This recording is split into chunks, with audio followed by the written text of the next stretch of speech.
Right. Welcome to Gregan Teaches Rocket League. I am joined today by Mojo. Hi. Welcome. And you asked to learn a little bit more about reading the ball off of the wall, right? Yeah, I wanted to read it off the back wall Uh-huh. because the hits off the back wall are just like so difficult to defend. Yeah. And I we want can, to score more. yeah, and we can talk a little bit of how you can practice that and how you can read it a little bit better. Oh, I love that little pirouette. I literally haven't moved for the past minute or two just because I was so cubic. Whee! Oh, what a shot! But yeah, we'll go through a few other little tricks as well based off the wall, and we'll head over to Wasteland and give you a few tips there. So first off, the basic shape of the wall, you have two parts to it. You have the curves and the flat. So obviously the back wall has the little broken bit out of it, which is the goal, which is slightly different to any other wall. But in general, these curves are very important to know about because that's where a lot of your unusual bounces will come from. It used to be the back wall was quite hard to read, but the back wall in general is very consistent. So one of the main curves I'm going to show you is, if I just fly up here, is this curve. Now, if you just drive, you'll see that this curve is actually quite deep. So it's quite a big curve. And so if the ball hits that, it will just drop straight down in front of the net. Yeah, I've noticed that. Yeah. So one thing to do with that is predict that. So I know this is a weird place to start, but I thought I'd get rid of the unusual situations first. So if it hits that curve, it's going to drop straight down below it, and they're really good ones. If you can read those, then you'll often get a head start on people, because essentially if there's a goalie waiting here, they're only going to be able to jump up that high because they can't read it very well. Whereas as an attacker, you can come in and attack it in this kind of region here, and that will be a lot easier to score, because all you got to do is get a touch on it vaguely in that direction and you score. So watch out for those. Any high hits onto the back wall, they're most likely going to drop down vertically. But anyway, let's talk about when it's actually bouncing off the back wall. So let's if you hit that back towards me, just so it's rolling. Whoops. Sorry. Okay, that's good. That's good. Okay. So if that hits off the back wall, in general, the ball will bounce off at the same angle back towards you, or like the you know how reflection works. If it goes off at 15 it's like degrees, playing squash. Yeah, it's like playing squash. If it goes in at 15 degrees, it'll come off at 15 degrees. But the thing is, you can see the ball spins, and this is something you probably won't be looking for much, but sometimes it affects the way the ball will bounce. So there, I chipped underneath it, so it pushed it down a lot more than you'd expect. And sometimes if you hit it with a sideways hit, so if you hit it like that, sometimes it will send the ball spinning in a rotational fashion, which will push it sideways. Those are the kind of things that, as you get better and better, you'll accidentally notice them. Like, you won't even realise you're noticing them. So they're the ones to look out for. Another thing to look out for as well is the speed of it.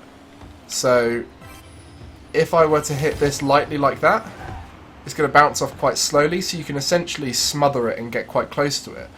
Whereas if you hit that really hard towards the wall, which is going to be hard to do in this situation, it's normally when the ball is moving fast beforehand, then it's going to bounce off a lot further, and so you want to be kind of attacking it in this region here, so like a little bit further off the wall than before. So when it's slow, you can get quite close to the wall and start kind of getting those finer angles. Yeah. If that makes sense. Yeah. I think I get it. Yeah. Another thing as well is, obviously the higher it is, the tighter the angle would be from a higher point. So you've almost got to like if it's higher on the wall, sometimes the best thing to do is to hit it more from this kind of distance, because of the fact that you've got a lot tighter angle to get, but then the further off the wall you go, the harder it is to predict it.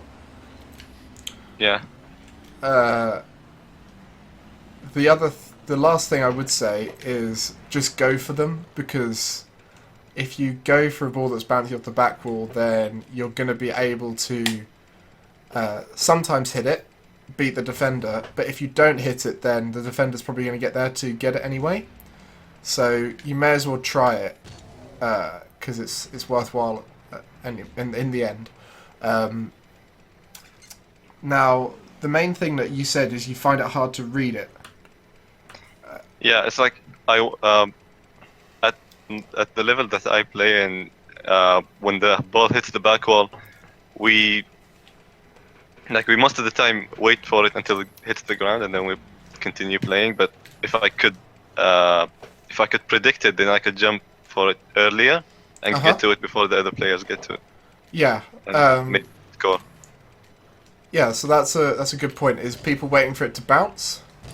Now, one thing you got to note as well is that it's the best time to go up early is when you've got the best angle for it. So, say, I don't really know why I'm bringing the ball forward because I could hypothetically talk about it. But say the ball is over this side and you hit it towards the goal, and I'm going to fly the path of the ball. It's going to come in from this angle and hit the wall here, but it's coming from the kind of 30-degree angle. The ball is then going to fly off. I'll draw it on the floor at this angle. Yeah? Yeah, and then I just tap it down. Yeah, so the thing about that is it's tough to score that from the same angle as it's come from, because of the fact if you're intercepting it from here, there's one point where you'll intercept it and connect with it, because of the fact you're kind of coming at close to 90 degrees from where the ball is bouncing from. Whereas if, say, you were positioned in the middle like this, and you went for it, then you would come in at the same angle as the ball, and so you can then find the angle and shoot it in. So a lot of it is knowing which times to go for it, and the best thing I'd say is try and keep in the line of the ball bouncing off. So I'll just say that one more time for yourself and the viewers. So if the ball comes in at this angle and bounces off at this angle, your attacking position, you want to be following the line of the ball bouncing off rather than the line of the ball bouncing in. Because this requires a lot more depth perception, whereas this requires angle perception, and the angle perception is a lot easier in general for this. And the other thing about it is when reading it off the back wall, a lot of the time it's not about the original jump. The original jump just needs to be at the right angle, because if I fly up at this angle like this, I can... Oh, it was a bit slow because I didn't have any momentum beforehand. I'll just show you a little bit faster. If I fly up at this angle like this, I can dodge to the right, or I can fly up and dodge to the left, and that gives me a lot wider coverage. And obviously, once the ball has bounced and you see it coming towards you, you'll have a lot better perception of that. Does that make sense? Yeah. So it's best to read the angle of the bounce. Does that sound good? Yeah. So if I was like over here and the ball was bouncing the way that you were saying, yeah, is it like better to not go after it and just leave it and go back? Now that's another situation as well. Is if you are the one hitting it, you generally will have a lot better understanding of where it's going to go, because you're the one who has the feel of the power of it. You're the one who knows the angle it's going to bounce off at, and so you'll generally know where to score it. So you'll often see a lot of players, they'll chip it in from this angle and then they'll jump up in preparation and score it. Yeah. Now those are slightly different situations because of the fact you know the angles a lot better and it's very close quarters, because obviously if you're chipping it up from just here and then you jump up like this, there's very small area around your car which the ball could go. So they're slightly different, but the ones I'm talking about where the angle is very important is long hits from a distance. Like if you hit it from here, then it would be better for someone else who was coming from the other angle to come in and get it. rather than you jumping across the box to try and get it. Does that make sense? A bit more? Yeah. The last thing as well about the dodging sideways is you know about the fact that dodges level out your height at the same level at which you started the dodge. So if I were to boost up and then dodge, it would zero my gravity. In the same way, if I were to... So if you watch me, if I drop down here and then flip forward, I stay at the same height above the ground when I flip. That same thing applies when you boost up towards the ball and then flip. So Yeah, I see that. yeah, so make sure when you fly up for those ones where you're reading it from the side that you try and get to the height of the ball, then flip. Because otherwise you're obviously going to flip under it or flip over it if you're too high or too low. Does that make sense? Yeah. Okay. I think that's pretty much all the points there. Should we head over to Wasteland and show the differences there? Sure. You haven't got any questions about this first, have you? No, I'm good. Okay. Well, we'll see after Wasteland. We might have some slightly different questions there. Okay. We'll be right back. Hello. Okay. Now that the Grog is home on his desert land, I'm going to quickly talk about the differences on the wall here. So one of the main differences is the curves that I was saying about before. Is they're slightly steeper, so you'll notice the ball when it's low will bounce off differently. It'll often bounce off flatter when you're not expecting it. The other thing as well is the curve of the wall is a lot longer, so the curve still goes onto here, where on the normal map it will level out. So these wall predictions are slightly different, but in terms of off the back wall, it's very similar. But the difference is it's a lot harder to read it sometimes, because a player will be at a higher level here, and so their original shot might come in flatter towards the wall, and so then it will come out flatter, where your usual perception on the normal map is if someone hits it from this angle and they manage to get it at this point here on the wall, then the chances are it will bounce down a similar rate, whereas it's going to stay a lot higher because of the fact they've hit it from a higher point, and so it will be coming in flatter.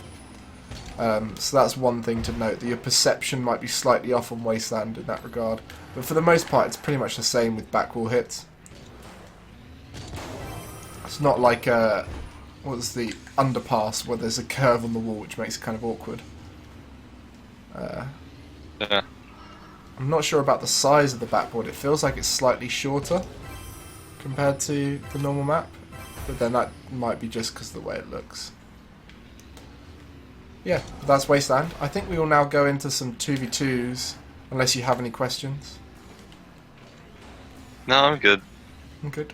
Alright, so in these... Like, oh, maybe I can utilize the air twist Uh-huh. in back, and like the backboard hits. Yeah, yeah. So I don't know. I usually like make the top of my car face the goal and just go at the ball, and it will go that way. You know, it's like more controlled than if I hit it with the nose of the car. Yeah, yeah. That's definitely a point to make. I completely forgot to say it. In fact, that's reminded me of 2 points. So one thing. When you go up to it is you want to turn a flat part of the car towards the ball, and this will probably come up later when we do when we get them in game, hopefully. You can often use your wheels to drop it down quite nicely, so if you go up and aerial it and deliberately turn your car towards it, it will drop it down a lot better. And what a lot of people will do, because of the wheels being so weak, it can often be easier to save for people because they don't have to react so fast, is people will turn upside down and use the top of their car to push it down like that, because it sends it slightly faster. So if you feel comfortable using your air roll at those points, you can get over it and guide it down with the back of your car. Another thing I forgot to mention is a way to practice this, and that's in free play. So in free play, when you first spawn, the ball will be slightly elevated off the ground. So what you can do is you can literally just drive towards it, send it towards the net, and it will bounce off the back wall, and then you can just fly up and try practicing it over and over again. You can't really do that in normal games or in exhibition matches like this because you can't chip under it as well. But you can definitely do that in free play. I might show that now quickly, and then we'll go into some games where we practice the back wall hits. It's going to look hilarious if we get a really cool wall hit now, and then we can be like, yeah, and it's 4-1, don't worry about it, guys. We have got this.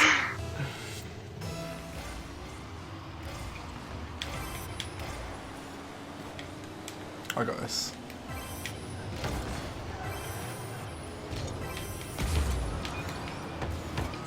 That was nice.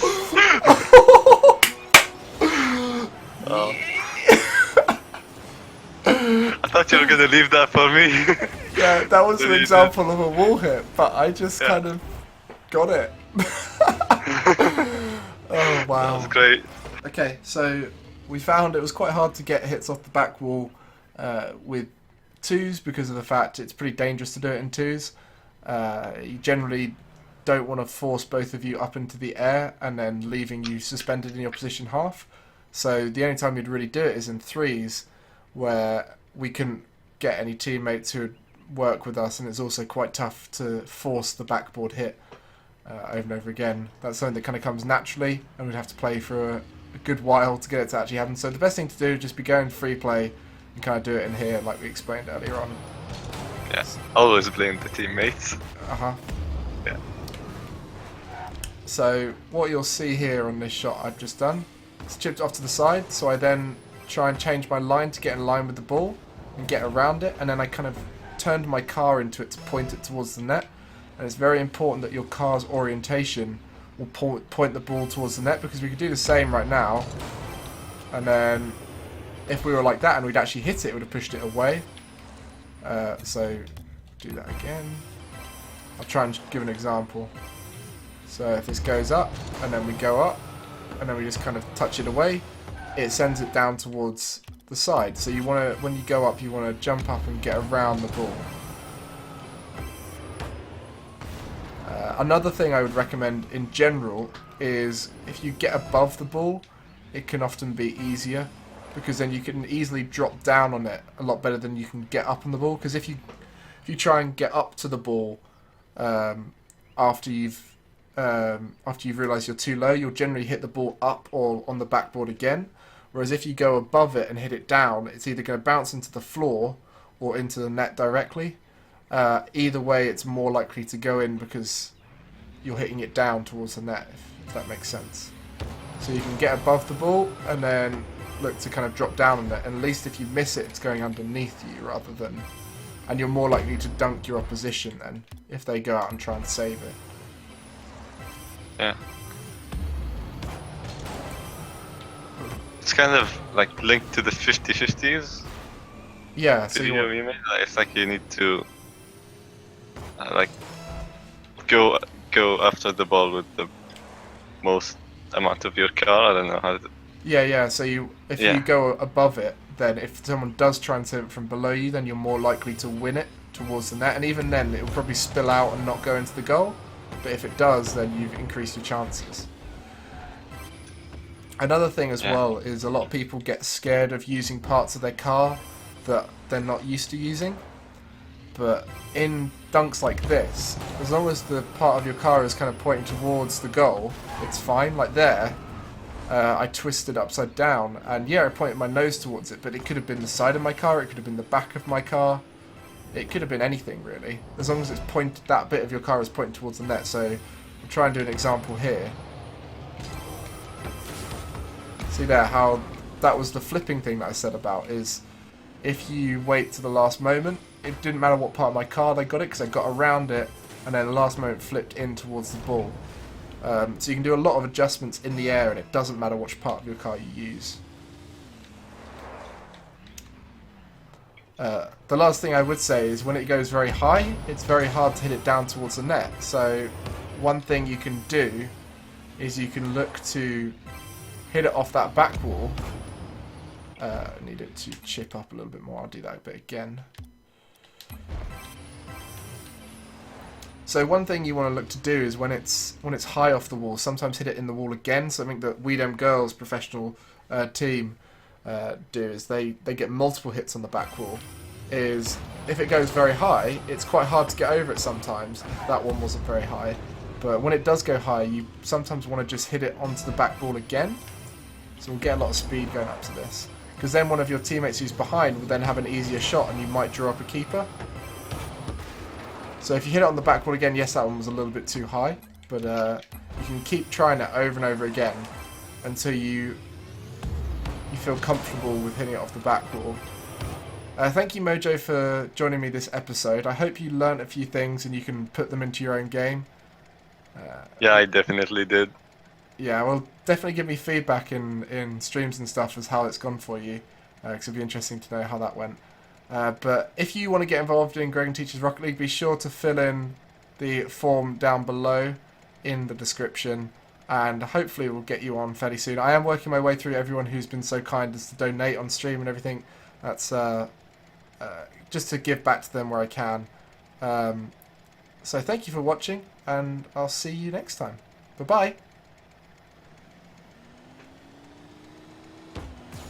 Whoa! Gonna get it! Yes! It actually worked!